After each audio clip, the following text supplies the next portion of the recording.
Hello नमस्कार विद्यार्थियों।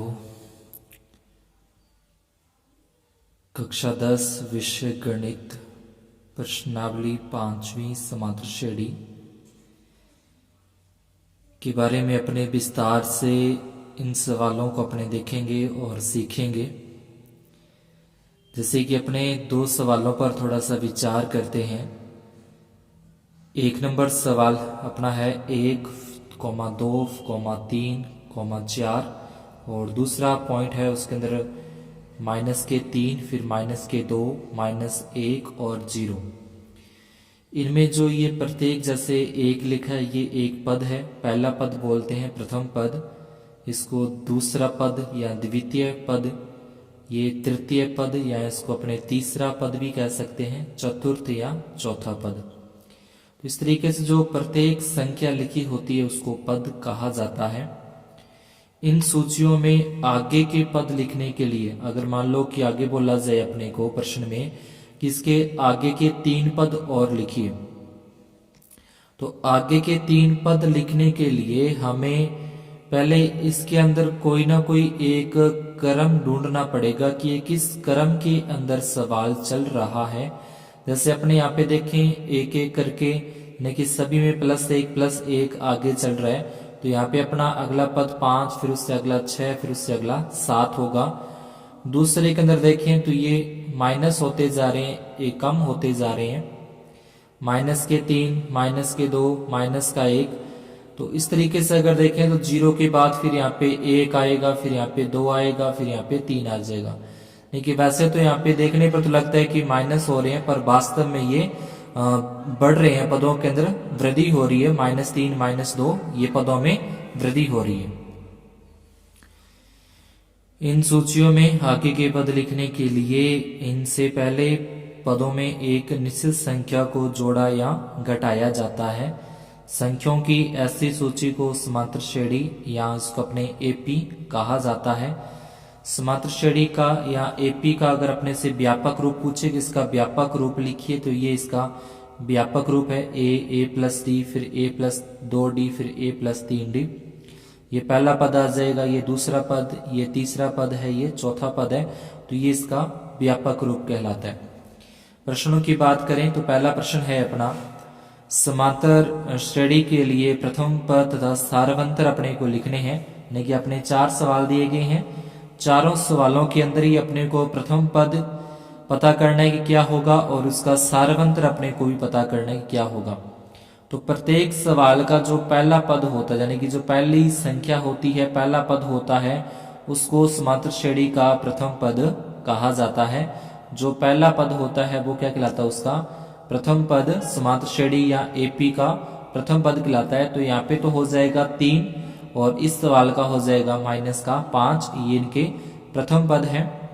सारवंतर ज्ञात करने के लिए अपने को दूसरे पद में से पहला पद माइनस करना है। ध्यान रखना ये दूसरा पद है, दूसरे पद में से पहला पद अपने को माइनस करना है, यानी कि 1 में से 3 माइनस करेंगे तो सारवंतर आ जाएगा, यानी कि a2 -a1। 1 में से -3 करें तो ये -2। इसके लिए सारवंतर निकालें तो दूसरे पद में से पहला पद अपने को माइनस करना है, यानी कि -1 में से -5 को माइनस करना है। तो प्रथम पद यहाँ पे लिखेंगे, दूसरे सवाल का ये हो गया। फिर सारवंतर है a2 -a1। तो यहाँ पे जो माइनस वाले ही है उसको ध्यान से देखना कि a2 का मान -1 है, यहाँ पे -1। फिर उसके बाद माइनस करना है, इसलिए ये माइनस का निशान आया है क्योंकि अपने सारवंतर निकालने के लिए घटाना होता है। a2 में से ये a1 माइनस करना है, इसलिए यहाँ पे ये माइनस का निशान अपने लगाया है। उसके बाद जो a1 का मान है वो भी माइनस का है, तो उसको अपने कोष्टक में लिख देंगे कि a1 का मान है वो क्या है, इसमें माइनस का है। तो अब ये माइनस और ये जो माइनस है, ये दोनों जो माइनस माइनस है ये यहाँ पे होके जाएंगे ये प्लस, यानी कि माइनस को जब माइनस से गुना करेंगे तो ये प्लस हो जाएगा। उसके बाद 5 में से ये -1 कर देंगे, ये 5 प्लस के हैं, ये 1 माइनस का है। 5 में से 1 माइनस करेंगे तो 4 इसका सारवंतर आ जाएगा। इसके बाद तीसरा पॉइंट है अपना, तो इसके अंदर प्रथम पद a अपने को दे रखा है 1/3, सारवंतर निकालना है। तो यहाँ पे देखें दूसरे पद में से ये जो पहला पद है वो अपने को माइनस करना है, यानी कि 5/3 में से 1/3 माइनस करेंगे तो a2 माइनस a1 5/3 माइनस 1/3, 3 और 3 का लघुत्तम लेस है 3 आएगा, ऊपर वाला 5 माइनस 1 तो 5 माइनस 1 करेंगे, 4 बचेंगे, घटाने पर 4/3 ये सारवंतर आ जाएगा। चौथे पॉइंट के अंदर भी सेम इसी प्रकार से प्रथम पद लिखना है पहले अपने को, फिर a2 में से a1 माइनस करना है, a2 का मान 1.7 है और माइनस a1 का मान 0.6, 7 में से 6 माइनस करेंगे 1 और 1 में से 0 माइनस करेंगे 1, तो इसका सारवंतर अपने पास आ जाएगा 1.1। तो इस तरीके से किसी भी समांतर श्रेणी के लिए अपने प्रथम पद और सारवंतर को ज्ञात कर सकते हैं। उसके बाद दूसरा है, यदि प्रथम पद अपने को दिया गया है और सारवंतर भी अपने को दे रखा है प्रश्न में, तो प्रत्येक स्थिति में प्रथम 4 पद अपने को ज्ञात करने हैं। जैसे कि पहला पॉइंट है, इसमें प्रथम पद a का मान दे रखा है 10, सारवंतर d का मान भी दे रखा है 10, 4 पद लिखने हैं। तो लिखेंगे पहला पद यानी कि a1 होता है, a1 से लिखते हैं पहले पद को जो कि a का मान ही होता है 10 आ जाएगा। दूसरा पद a2 लिखा जाता है दूसरे पद को a2, तो ये हो जाएगा a प्लस डी, पीछे जैसे अपने व्यापक रूप किया था दूसरी तरीके से दूसरा पद लिखना है तो a प्लस डी, a का मान 10 है, d का मान भी 10 है अपने पास, दोनों को प्लस किया 20 हो गए। तीसरा पद को लिखेंगे a3 बराबर a प्लस 2d लिखना है।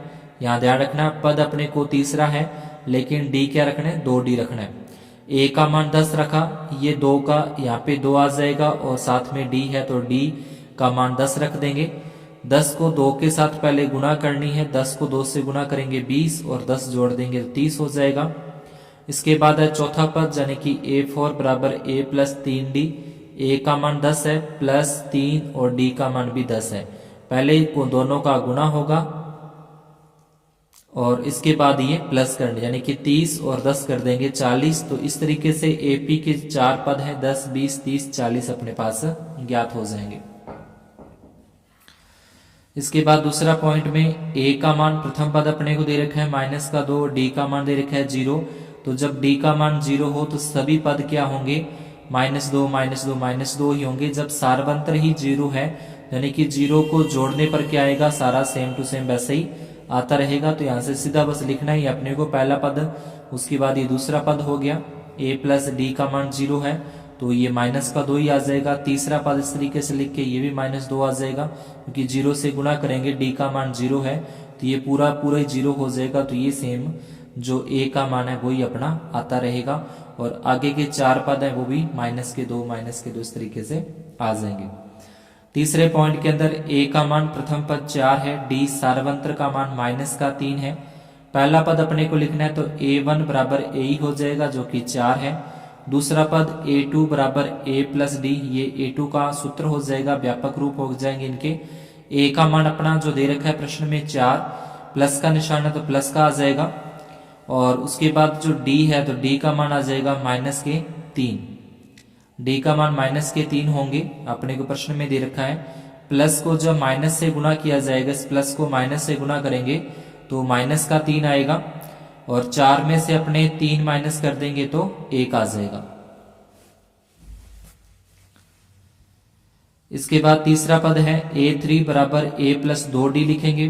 a का मान प्रश्न में दे रखा है 4 प्लस 2 और d का मान -3 दे रखा है।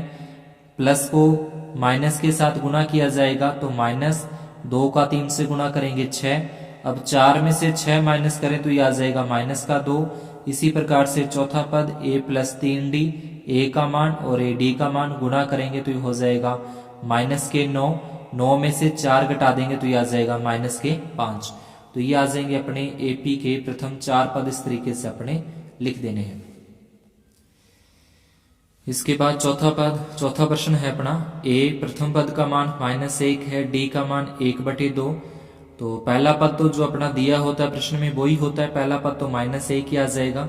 दूसरा पद यानी कि a2 बराबर a प्लस डी है तो a का मान -1 प्लस d का मान 1/2। तो 1 के बटे में अपने यहाँ पे इस तरीके से 1 के बटे में 1 लगा देंगे। 1 और 2 का जो लघुत्तम लसागु लेंगे वो 2 आएगा। त्रिशा गुणा यहाँ से कर सकते हैं। 2 को -1 से गुणा करें 2, 1 को 1 से गुणा करें 1, तो माइनस के 2 में से प्लस का 1 घटा देंगे तो ये माइनस का 1 बचेगा और बटे में 2।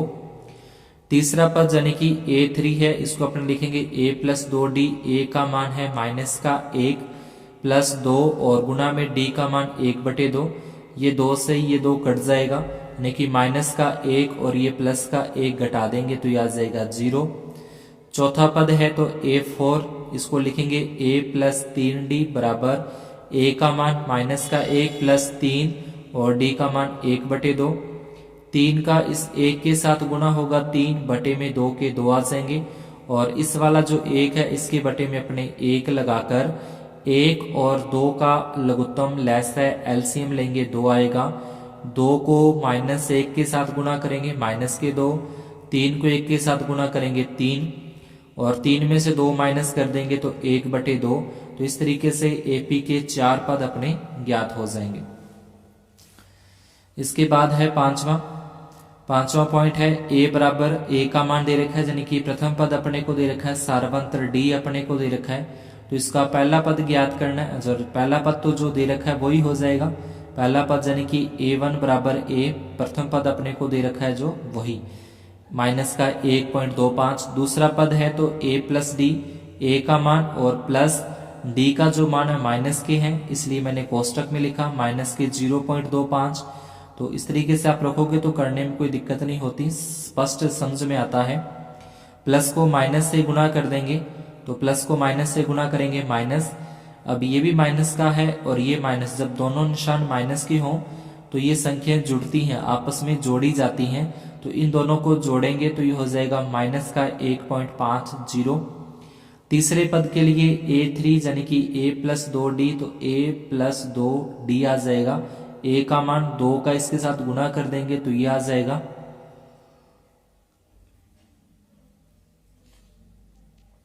2 से गुणा करने पर 0.50, फिर दोनों माइनस माइनस के जुड़ जाएंगे पर निशान माइनस का रहेगा 1.75। इसी प्रकार से अपने चौथा पद ज्ञात कर लेंगे। a4 को अपने लिख सकते हैं a प्लस 3d, a और प्लस 3d का मान इस तरीके से रखते हुए जो अपने को प्रश्न में दे रखा है d का मान, दोनों का गुणा करेंगे 25 × 75, दोनों को प्लस कर देंगे तो माइनस के 2.00 अपना चौथा पद ज्ञात हो जाएगा। तो इस तरीके से एपी के 4 पद अपने ज्ञात कर सकते हैं। बाकी के जो सवाल है वो अपने नेक्स्ट क्लास में करेंगे, जिसके अंदर कौन कौन यानी कि एपी के अंदर है सारवंत्र ज्ञात करना और आगे के 3 पद ज्ञात करने हैं। तो आज की क्लास में अपने इतना ही। चैनल को सब्सक्राइब करना न भूलिएगा, वीडियो को लाइक और शेयर करना न भूलें। धन्यवाद, शुभ दिन।